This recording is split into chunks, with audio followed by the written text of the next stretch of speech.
ባህላዊ ፍርድ ቤቶችን እስከ ታችኛው እርከን ድረስ በማውረድ ባህላዊ እሴቱን ለማሳደግና ፍትህን ለማስፈን እየተሰራ መሆኑን የአማራ ክልል ጠቅላይ ፍርድ ቤት ፕሬዝዳንት አለማንታ አገደው ገለጹ። የአማራ ክልል ጠቅላይ ፍርድ ቤት በማዕከላዊ ጎንደር ዞንና በጎንደር ከተማ አስተዳደር የባህል ፍርድ ቤቶች ስራ ማስጀመሪያ የግንዛቤ ማስጨበጫ ውይይት አካሂደዋል። ያየፈንቴ ተጨማሪ አለው።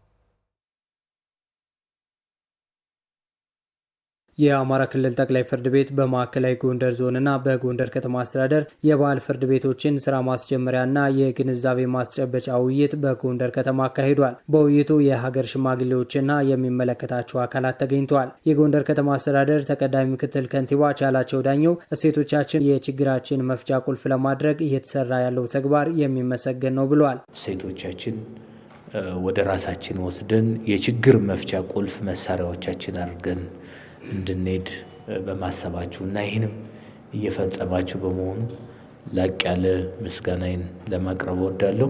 ባህላዊ ፍርድ ቤቶችን እስከ ታችኛው እርከን ድረስ ለማውረድ መሰራቱ የባህል እሴቶችን ለማስቀጠልና ህብረተሰቡ በአቅራቢያው ፍትህ እንዲያገኝ ለማስቻል ያለመ መሆኑን ተናግረዋል። ዋና ዓላማው አንደኛ የባህል እሴቱን ቆይቶ ጠብቆ በማቆየት ነው። ሁለተኛ ዓላማው ደግሞ ዜጎቻችን በአቅራቢያቸው በያሉበት አካባቢ ፍትህን የሚያገኙበት ነው። በአሸናፊና ተሸናፊ የሚቋጭ ሳይሆን በእርቅ ስርዓት የሚያልቅ በመሆኑ የዜጎችን መልካም ግንኙነት ጠብቆ ለማቆየት ይሄን በመተግበር ረገድ ሁላችሁም ኃላፊነታችሁን እንድትወጡ አደራ ማለት እፈልጋለሁ። የባህላዊ ፍርድ ቤቶች መቋቋም ልዩ የሚያደርገው የባህላዊ ፍርድ ቤት ውሳኔዎች ተፈጻሚ እንዲሆኑ የህግ ከለላ የሚያገኙበት በመሆኑም ነው ብለዋል። በህግ እውቅና መሰጠቱ በጣም ልዩ የሚያደርገው ከዚህ በፊት ሰዎች አለመግባባት ሲገጥማቸው ወደ ሽማግሌ ይሄዳሉ። ነገር ግን መሀል ላይ አቋርጠው ሊወጡ ይችላሉ።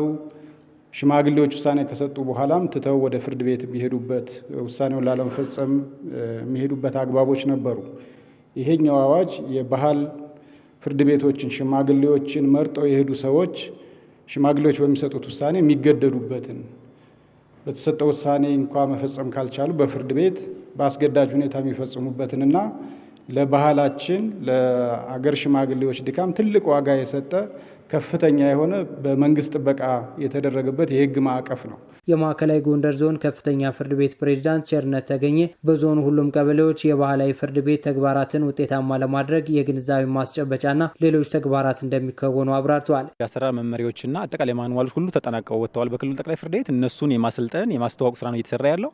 ይሄ ወደ ታች ይወርዳል። ቀበሌዎች ላይ ያሉ ማህበረሰብን የሚመለከታቸውን ሰዎች የማስተዋወቅ ህጉ ላይ አሰራሩ ላይ በደንብ ግንዛቤ መፍጠርም ስለሚያስፈልግ እሱን ስራ ከሰራን በኋላ ሁሉም ወረዳና ቀበሌ ላይ እንዲሰራ ነው እንግዲህ መሰረት አድርገን እየተንቀሳቀስና እየተዘጋጀን ያለ ነው ማለት ነው። የውይይቱ ተሳታፊ የሀገር ሽማግሌዎች ለባህላዊ የሽምግልና ስርዓት ህጋዊ እውቅና መሰጠቱና ወደ ስራ መገባቱ የሽምግልና ስርዓቱን ውጤታማ እንዲሆን ያስችላል ነው ያሉት። አባይ ካሴ ይባላለሁ። ሲሸመግል ከዋለ በኋላ አንደኛው ወገን አልስማማ ቢል ሜዳ ላይ ተበትኖ ነው የሚቀር እንጂ የህግ ማዕቀብ አልነበረው። ህግ ወደ ተግባር በመቀየሩና በአንቀጽ የተደገፈ መሆኑ ትልቅ ጠቀሜታ አለው ብዬ ነው የማስበው ነው። አርሶ አደር ማሬ ገዛኸኝ ይባላለሁ። ሁለት ሰዎች በአነሱ ጸብ 20-30 ሰው እየተጋደለ ባድማ እየተፈታ ስላለ እነዚህ አዋጆች ለሽማግሌው 100% ይደግፉታል ብዬ አምናለሁ። በአማራ ክልል ከ4000 በላይ በሚሆኑ ቀበሌዎች ባህላዊ ፍርድ ቤቶችን ለማስጀመር ወደ ስራ መገባቱ ተጠቁሟል።